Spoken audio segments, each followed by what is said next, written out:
All right, everybody, good afternoon. We've got another impending Seahawks free agent to look at here, and this is another tight end. So we're just going to go ahead and declare today tight end day and talk about both guys that are about to hit the market. And this one is, I think, a little more likely to stick around because he doesn't have the pedigree and he also doesn't have the production of Noah Fant. This is Colby Parkinson, and I still am not entirely convinced that he's going to be back. I could definitely see it more than Noah Fant, mostly because I think he's going to be a good deal cheaper. He is young, he is coming off his rookie deal, so I know he's looking for money, just like Noah Fant is. And he's definitely got some intriguing talent that might even go a little beyond the production he's had in his career so far. But he was not a first round pick. He was a fourth round pick, so he doesn't have that pedigree. He doesn't have the all the talent that Noah Fant's bringing to the table. Like Fant's a very fast player. He's a very athletic player. Colby's not really that.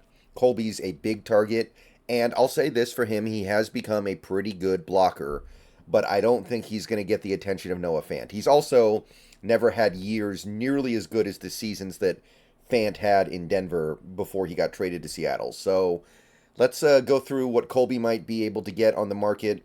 First, Spotrac does have a market value page for him right here. They're estimating 4 years and about 27 million. So that's 6.6 million per year. I could see that.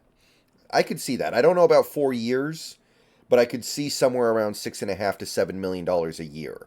In fact, I think that's probably going to be the outcome here, but let's dive a little bit deeper into it. Understanding there's a lot of variance with a player like Colby Parkinson. And the reason why I say that is because players like this will sometimes slip through the cracks. They'll just be out there on the open market. Nobody signs them. Nobody signs them. Oh, everyone's out of money. He's just going to have to take a 1 year, $3 million deal. Boom. Wow. Okay. I didn't see him signing for that little. But that's always on the table for guys like Colby Parkinson who don't have a lot to lean on, right? Like Noah Fant can lean on being so talented that somebody's going to give him significant money, right? The same way Evan Ingram was kind of able to. Like those guys are going to be okay pretty much no matter what. Noah Fant has things he can lean on. Colby really doesn't. So if Colby comes out of this free agency period with no teams giving him a contract and he ends up back in Seattle for 1 year, $3 million, I'm not going to be shocked. But that would require the market to just be kind of weird and him to slip through the cracks, which I don't know if it's likely to happen. So let's talk about the more likely outcomes here. So, first of all, Colby Parkinson, main thing he's bringing to the table here is he's big, 6'7", 251 pounds. First 2 years didn't really do anything because he was injured a lot. Last 2 years he's done a decent amount. Total of 50 catches, 600, not quite 600, but 570 or so receiving yards over the last 2 seasons combined, 4 touchdowns. Excuse me. Again, he's another one of these players that a team might look at and go, I like his talent more than his production, so I'll pay him more than he deserves based off his numbers. He's also a good blocker, by the way, so worth noting that he may end up getting a little bit extra just because he offers that versatility. But I don't think that he's going to be able to get some kind of big deal because he couldn't build on his 2022 success. He regressed in 2023, if anything. Little bit, not by much. He had the exact same number of targets and exact same number of catches, but way less yards. So I don't think he's gonna like break the market or be priced out of Seattle's range. But I don't know if we're going to want to continue to. He might not fit the new offense. Like, we don't know what the new offense is going to be yet. Maybe a slower, bigger tight end like this is not going to fit in. It's possible. But again, let's go to the tight end list sorted by average annual value. We're going to start way lower than we did with the Noah Fant for very obvious reasons. There's no way Colby's going to get Fant money. But let's start with Will Dissly, actually, because this is something we're actually a little familiar with. Will Dissly, couple years ago, 3 years, 24 million, so that's 8 million a year on Will Dissly. What did he do to earn that? It's actually got a little bit in common with Colby, right? Both guys, first 2 seasons in the NFL, had their seasons basically ended by injuries. Now Colby got hurt early and wasn't able to get ramped up in time to contribute during the season, whereas Disley was actually off to a great start both years, and then he got hurt and actually was injured and not able to play for the end of those seasons. So it's different, but it's kind of got some similarities. And then Disley was able to have two pretty decent seasons in 2020 and 2021. Was able to stay relatively healthy, although he wasn't able to play in every game those seasons, but close.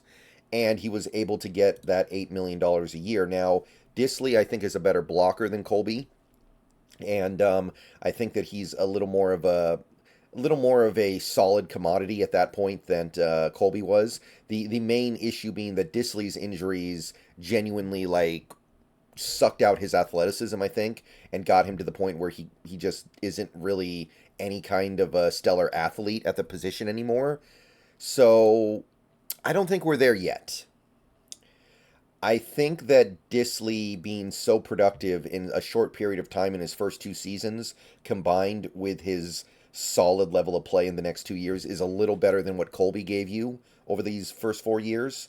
But it's not as far away as some people would think. So we're not there yet, but we're close. The next guy I want to look at would be a guy we looked at in the last video, Hayden Hurst. And this guy got 3 years, 7.25 million a year. And based on his first 4 years in the NFL, he did have one season that was far beyond anything Colby's done, 56 catches, 571 yards, and 6 touchdowns in 2020. So you can see that the ceiling on Hayden Hurst was much higher. Also, Hayden Hurst was a first-round pick. He did have a pretty down year in 2021, but his down year is very similar to the year that Colby Parkinson just had in terms of numbers. Now, Parkinson, again, has a fairly positive rep as a blocker, but Hayden Hurst, to my knowledge, is a pretty decent blocker as well. So we're probably already kind of in range here for a contract on Colby. But just to keep going down the list, you've got Josh Oliver here, 20th, $7 million a year, 3 years, 21 mil. And Josh Oliver, I mean, he didn't really get paid based off any receiving numbers, right? Like his career high at that at the time of the deal, he missed a whole season because of injury. 2020 he did not play. And then 2022 was his breakout year with less than 150 yards. And granted, he does bring very positive blocking ability to the table, and he was a third round pick, so there is some talent that you're hoping to kind of get returns on, even though you haven't seen it yet. But Josh Oliver hadn't really done anything in his career to warrant significant pay, and he got it. He got the 7 mil a year, so we're already kind of in the right territory here for where Colby probably lands. If you go down a little bit more, Jawan Johnson for the Saints, 2 years, 12 million. You take a look at what Jawan Johnson did to earn that contract the previous 3 years. I mean, he had the kind of a breakout year in 2022 with 7 touchdowns and 500 yards, but it's certainly not anything over the top crazy. That was his one strong year, really. Year before he had 13 catches. And to go a little bit more beyond that, you've got, I wanted to go down to Foster Moreau, who's really far down the list at just over 4 million a year. And you look at what he did to earn that contract, it's roughly in line with the kind of stuff that Colby gave you. And again, Colby's a guy who will probably benefit from people looking at him and going, he was the third tight end on that depth chart for a decent chunk of his last 2 seasons, and he still put up those numbers. You give him more opportunities, he's going to put up more numbers. He's going to be a better player, more impactful player. So I think that when you're trying to make a comp here, the Josh Oliver thing makes sense. Minnesota gave him that contract assuming that he would be better if given more opportunities in an offense that doesn't have a bunch of stuff right in front of him. Like in Baltimore, he had Mark Andrews in front of him the last 2 seasons before he got that contract.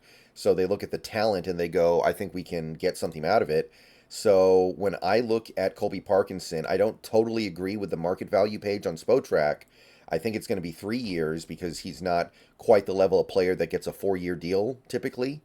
But I do think you're looking at something like 3 years, 20 to 21 million. So I think they got the average annual value pretty much spot on.